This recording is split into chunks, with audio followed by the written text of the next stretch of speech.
ফুলকপি আপনারা অনেকে অনেকভাবেই রান্না করে খান, কিন্তু এই রকম নিরামিষভাবে একবার অবশ্যই বানিয়ে দেখুন। ভাত রুটির সাথে এতটাই ভালো লাগবে যে চাটতেই থাকবেন আর প্রতিদিন বানানোর অনুরোধ আসবে। নমস্কার বন্ধুরা, কেমন আছেন সবাই? ভালো তো? পাপিয়ার ঘর রান্না চ্যানেলে সকলকে জানাই স্বাগত। আজকের দুর্দান্ত রেসিপিটা আপনাদের সাথে শেয়ার করছি, একদম স্কিপ করবেন না, পুরো ভিডিও দেখুন। আশা করি আপনাদের সকলের ভালো লাগবে। আমি রেসিপিটা শুরু করার জন্য প্রথমেই একটা মিডিয়াম সাইজের ফুলকপি নিয়ে নিয়েছি। ফুলকপির আমি ডাঁটিগুলো বাদ দিয়ে ফুলকপিগুলোকে মিডিয়াম সাইজের করে কেটে নেব। এখানে খুব একটা বড় করে কাটার প্রয়োজন নেই, আর খুব ছোট করারও দরকার নেই, মিডিয়াম সাইজ করে কেটে নিলেই হবে। পুরো ভিডিওটা দেখে যদি ভালো লাগে অবশ্যই একটু শেয়ার করে দেবেন, লাইক দিয়ে দেবেন, হাইপ করে দেবেন, আর অবশ্যই ভিডিও শেষে গিয়ে কমেন্ট করে জানিয়ে যাবেন রেসিপিটা কেমন লাগলো। ফুলকপিটা আমি কেটে নিয়েছি, এবার একটা থালার মধ্যে তুলে নিচ্ছি। তারপর ভালো করে একটু আমি ধুয়ে নেব, কারণ বাজারের ফুলকপির মধ্যে কিন্তু অনেকটাই ধুলোবালি লেগে থাকে, তাই একটু ভালো করে প্রথমে ধুয়ে নিতে হবে। এবার নিয়েছি এখানে একটা আমি বড় মাপের আলু। এখানে আপনারা যদি ফুলকপির পরিমাণটা বাড়িয়ে নেন তাহলে আলুর পরিমাণটাও বাড়িয়ে নিতে পারেন, এতে করে তরকারিটা বেশি হবে। আপনাদের প্রয়োজন অনুযায়ী আপনারা বাড়িয়ে কমিয়ে নিতে পারেন। আলুটাকে প্রথমে আমি 4 ভাগে ভাগ করে তারপরে এরকম একটু বড় বড় করে কেটে নিচ্ছি। একটু বড় বড় করে কাটলেই ভালো হবে, খুব বেশি ছোট করার প্রয়োজন নেই। আলুটাকেও আমি তুলে ভালো করে এটাকেও ধুয়ে রেখে দেব। আমি আলুটা আমার কাটা হয়ে গেছে, এবারে ধুয়ে রেখে দিচ্ছি এক ধারে। এবার একটা কড়াই বসিয়ে দিয়েছি গ্যাসের ওপর। কড়াইতে একটু জল দিয়ে আমি গ্যাসটা ধরিয়ে দিয়েছি, আর দিয়ে দিলাম আমি ফুলকপিগুলো হালকা আমি একটু ভাপিয়ে নেব, কারণ এই ফুলকপির মধ্যে কিন্তু অনেক ছোট ছোট পোকা থাকে যেগুলো চোখে দেখা যায় না। আর একটু গরম জলে ভাপিয়ে নিলে কি হয়, তাহলে পোকাগুলোও মরে যায় আর ফুলকপির যেটা গন্ধ আছে সেটাও না থাকে। অল্প কিছুটা নুন দিয়ে দিলাম, নুন দিয়ে ভালো করে নাড়াচাড়া করে আমি ঢাকা দিয়ে এটাকে 2-3 মিনিট মতন একটু ফুটিয়ে নেব। একটু ফুটতে শুরু করলেই ফুলকপিটা আমি তুলে রাখবো। বেশিক্ষণ এটাকে আমি সেদ্ধ করব না, জাস্ট ভাপিয়ে নিয়েছি। দেখুন 2-3 মিনিট পর আমি ঢাকাটা খুলে নিয়েছি। মোটামুটি একটু ভাপানো হয়ে গেছে। ফুলকপিটা অল্প একটু ভাপিয়ে নিলে ভালো হয়, তাহলে রান্নাটা তাড়াতাড়ি হয় আর ফুলকপিটা তাড়াতাড়ি ভাজাও হয়ে যায়। এবার নাড়াচাড়া করে আমি জল থেকে ফুলকপিগুলোকে ছেঁকে তুলে নেব। ফুলকপিগুলো সমস্তটাই আমার তোলা হয়ে গেছে। এবার জলটা ফেলে কড়াইটা আমি পরিষ্কার করে ধুয়ে নেব। কড়াইটা পরিষ্কার করে আমি ধুয়ে মুছে নিয়েছি। এবার এখানে দিয়ে দিলাম 1 টেবিল চামচ মাপের গোবিন্দভোগ চাল।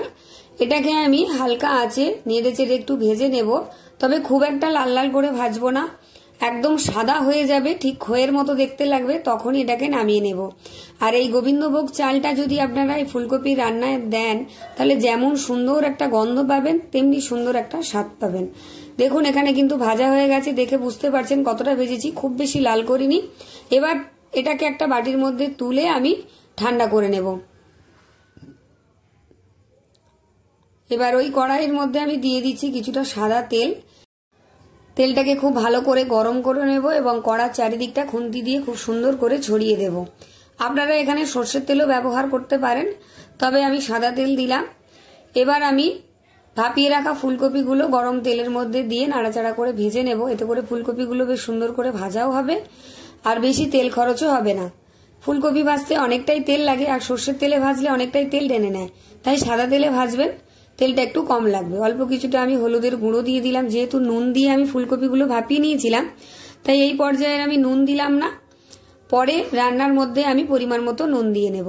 ফুলকপিটা নেড়ে চেড়ে একটু ভাজা হয়ে যেতেই এখানে দিয়ে দিলাম আমি মিডিয়াম সাইজে 2 টমেটো, 3টে কাঁচা লঙ্কা আর কয়েক টুকরো আদা, 1.5 ইঞ্চি মতো আদা। এবার ভালো করে এটাকে ঢাকা দিয়ে আমি একটু ভেজে নেব, তাহলে ফুলকপিগুলোও ভাজা হয়ে যাবে আর কাঁচা লঙ্কা টমেটোগুলোও ভাজা হয়ে যাবে। এইভাবে যদি একটু নেড়ে চেড়ে আদা, কাঁচা লঙ্কা আর টমেটোটা ভেজে নিই তাহলে কিন্তু রান্নার স্বাদও বেশ ভালো আসে, আর ফুলকপির মধ্যে বেশ আদার একটা সুন্দর ফ্লেভারও যোগ হয়ে যায়। টমেটো আর কাঁচা লঙ্কাগুলো মোটামুটি ভাজা হয়ে গেছে। এবার ফুলকপির মধ্যে থেকে টমেটো, কাঁচা লঙ্কা, আদা সবকিছুকে আমি একটা প্লেটের মধ্যে তুলে নিচ্ছি। দেখুন এখানে মোটামুটি আমার টমেটো, আদা, কাঁচা লঙ্কা তুলে নেওয়া হয়ে গেছে। এবার এটাকে আমি ঠান্ডা করে নেব খুব ভালো করে। আর ফুলকপিগুলো সুন্দর করে ভাজা হয়ে গেছে। এবার একটা জায়গায় আমি ফুলকপিগুলো তুলে রাখলাম। এবার দিয়ে দিলাম আমি 2 টেবিল চামচ মাপের সর্ষের তেল। তেলটা গরম হয়ে যেতে আমি আলুটা এখানে দিয়ে দিলাম। আলুটাকেও একটু লালচে করে ভেজে নেব। মিডিয়াম আছে অল্প কিছুটা নুন দিয়ে দিলাম, তাহলে আলুর মধ্যে খুব ভালো করে নুনটা ঢুকে যাবে। এদিকে আমি আদা, কাঁচা লঙ্কা আর টমেটোটাকে খুব ভালো করে ঠান্ডা করে নিয়েছি। মিক্সির বাটির মধ্যে আমি দিয়ে দিলাম। দিয়ে অল্প পরিমাণ একটু জল দেব, দিয়ে এর একটা মিহি পেস্ট তৈরি করে নেব। খুব বেশি জল দেওয়ার প্রয়োজন নেই, অল্প একটু জল দিলেই হবে। এবার একটা মিহি পেস্ট আমি তৈরি করে নিচ্ছি। চলুন, মিহি পেস্ট আমার তৈরি হয়ে গেছে। দেখুন সুন্দর করে এটা পেস্ট করে নিয়েছি। এটা যদি একটু আধবাটাও থাকে তাতেও সমস্যা নেই। এদিকে আলুগুলো দেখুন খুব সুন্দর করে ভাজা হয়ে গেছে আর বেশ সেদ্ধও হয়ে গেছে। একটু লো আছে আমি আলুগুলোকে লাল লাল করে ভেজে নিয়েছি। এবার আলুগুলো একটা বাটির মধ্যে আমি তুলে নিচ্ছি। এবার কড়াইয়ের মধ্যে দিয়ে দিলাম আমি আরো 1 টেবিল চামচ মাপের সর্ষের তেল। তেলটা গরম হয়ে যেতেই দিয়ে দিলাম আমি অল্প কিছুটা গোটা জিরে আর একটা তেজপাতা। তেজপাতা জিরেটাকে আমি হালকা করে নেড়ে চেড়ে লো আছে ভেজে নিয়েছি। এবার এর মধ্যে দিয়ে দিচ্ছি আমি সেই বেটে রাখা মশলাটা, আদা, টমেটো, কাঁচা লঙ্কা বাটাটা দিয়ে দিলাম। দিয়ে এবার মিক্সির বাটি ধুয়ে আমি অল্প কিছুটা জল দিয়ে দিলাম। এবার দিয়ে দিচ্ছি আমি হাফ চামচ নুন, আন্দাজ মতো হলুদের গুঁড়ো দিয়ে দিচ্ছি আমি অল্প কিছুটা হাফ চা চামচ জিরের গুঁড়ো, হাফ চা চামচ ধনের গুঁড়ো দিয়ে দিচ্ছি আমি কালারটা সুন্দর করার জন্য হাফ চা চামচ কাশ্মীরি লঙ্কার গুঁড়ো। এবার সবকিছুকে গ্যাস কমিয়ে ভালো করে আমি কষিয়ে নেব। 2-3 মিনিট একটু নাড়াচাড়া করে মশলাটা কষিয়ে নিলেই বেশ হবে। আমার গলাটা ধরে গেছে, তাই বন্ধুরা কেউ কিছু মনে করবেন না, সবাই একটু মানিয়ে নিয়ে ভিডিওটা দেখে নেবেন এবং ভয়েসটা শুনে নেবেন। মশলাটা খুব সুন্দর করে কষানো হয়ে গেছে, মশলা থেকে একদম তেল ছেড়ে গেছিল। এরপরে আমি আলুটাও দিয়ে দিয়েছি। দিয়ে ভালো করে আমি আবারও একটু নেড়ে চেড়ে নিয়েছি আর দিয়ে দিলাম ভেজে রাখা কপিগুলো। ভালো করে এবার মিশিয়ে নেব। মিশিয়ে নিয়ে এটাকে আমি আরো কিছুক্ষণ কষিয়ে নেব। তার আগে আমি দিয়ে দিলাম স্বাদের ব্যালেন্সের জন্য হাফ টেবিল চামচ চিনি। এটা দিলে নিরামিষ রান্না খেতে ভীষণ ভালো লাগবে। আর ফুলকপির রান্নাতে একটু চিনি দিলে বেশ ভালোই লাগে। যদি আপনারা অপছন্দ করেন তবে বাদ দিতে পারেন। ভালো করে এটাকে কষানো হয়ে গেছে। দেখুন ভালো করে নেড়ে চেড়ে এটাকে আমি কষিয়ে নিয়েছি আর কালারটাও বেশ সুন্দর এসেছে আর মশলা থেকে তেলটাও ছেড়ে গেছে। আর এই রকম রান্নার রেসিপি দেখতে হলে আমার চ্যানেলে যারা নতুন আছেন অবশ্যই চ্যানেলটা সাবস্ক্রাইব করে পাশে থাকা বেল আইকনটি প্রেস করে অল করে রাখবেন। সবার আগে আমার ভিডিও আপনার কাছে চলে যাবে এবং প্রত্যেকটা ভিডিও নোটিফিকেশন আপনি পেয়ে যাবেন। এবার দিয়ে দিলাম আমি উষ্ণ গরম জল। যে কোনো সবজি রান্না একটু উষ্ণ গরম জল দিলে বেশ ভালো হয়। চেষ্টা করবেন একটু গরম জল দেওয়ার। আন্দাজ মতো জল দিয়ে দিলাম। এটাকে আমি মাখা মাখা করব। এবার ঢাকা দিয়ে আমি মিডিয়াম আঁচে এটাকে রান্না করে নেব। মানে আলু ফুলকপি যেটুকু বাকি আছে সেদ্ধ হতে পুরোটাই আমি সেদ্ধ করে নেব।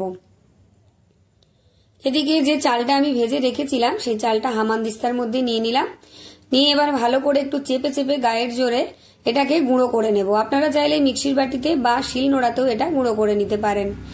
দেখুন বেশ সুন্দর করে কিন্তু গুঁড়ো হয়ে গেছে। খুব বেশি মিহি করার প্রয়োজন নেই, একটু গুঁড়ো হয়ে গেলেই হবে। এটা একটা বাটির মধ্যে আমি ঢেলে নিলাম।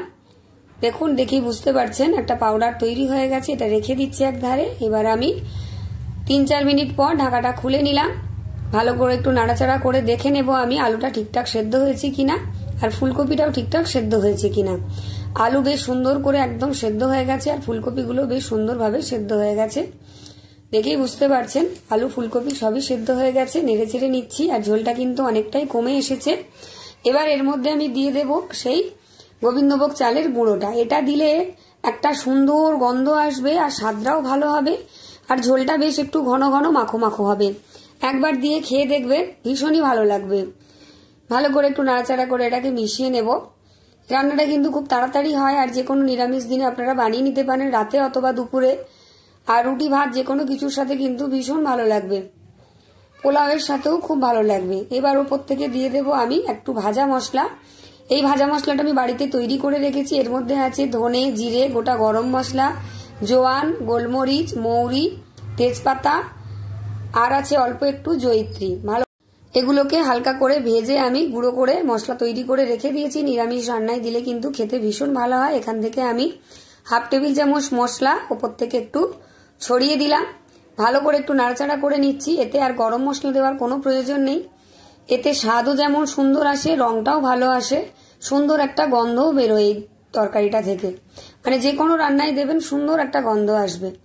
ভালো করে নাড়াচাড়া করে মিশিয়ে নিয়েছি। এবার ওপর থেকে দিয়ে দেবো আমি একটু গাওয়া ঘি।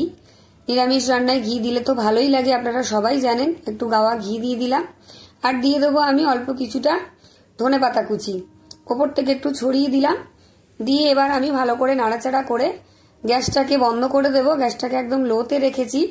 রান্নাটা কিন্তু আমার একদম রেডি হয়ে গেছে আর বেশ সুন্দর মাখো মাখো তৈরি হয়েছে। এবার এটাকে আমি গ্যাস বন্ধ করে একটা পাত্রের মধ্যে তুলে আপনাদের পরিবেশন করে দেখাবো যে কতটা সুন্দর হয়েছে। গরম গরম ভাত বা রুটির সাথে কিন্তু অপূর্ব লাগবে খেতে।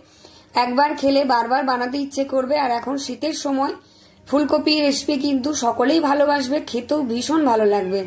তাহলে আজকের মতন ভিডিও আমি এখানেই শেষ করছি। সবাই ভালো থাকবেন, সুস্থ থাকবেন। আর ভিডিওটা কেমন লাগলো অবশ্যই আমাকে লাইক করে কমেন্ট করে জানিয়ে যাবেন। আর পারলে একটু শেয়ার করে দেবেন। সকলকে অসংখ্য ধন্যবাদ জানিয়ে আজকের ভিডিওটা শেষ করছি। অবশ্যই একটা হাইপ দিয়ে দেবেন যদি আপনাদের সামনে হাইপ অপশনটা চোখে পড়ে। তাহলে আজকের মতো টাটা, আবার অন্য একটা রেসিপি নিয়ে হাজির হচ্ছি।